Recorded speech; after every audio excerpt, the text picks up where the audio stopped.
Hello বন্ধুরা, কিচেনটা লাগাইলাম tiles. দেখুন কিরম হইলো টাইলস লাগানি।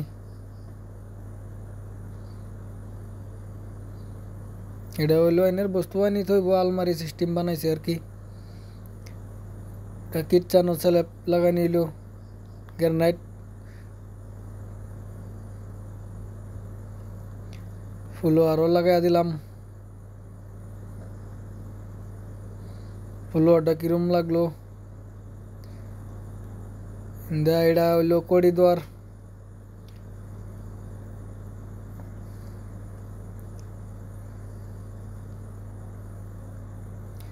এটা মুতুনের বানাইছে, মানুষ গিয়া মুত পার লাগিয়া।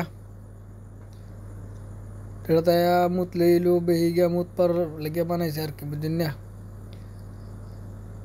এনে একটা বেসিন বইব, এনে হবো আনের ওয়াশিং মেশিন। ধরুন কাপড় চোপড় ধোবা লাগিয়া সহজ বুদ্ধি আর কি বানাইলো।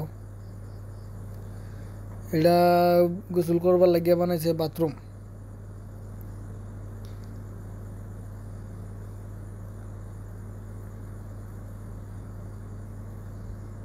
বাথরুমটা কিরম লাগলো আপনারা জানাইবেন।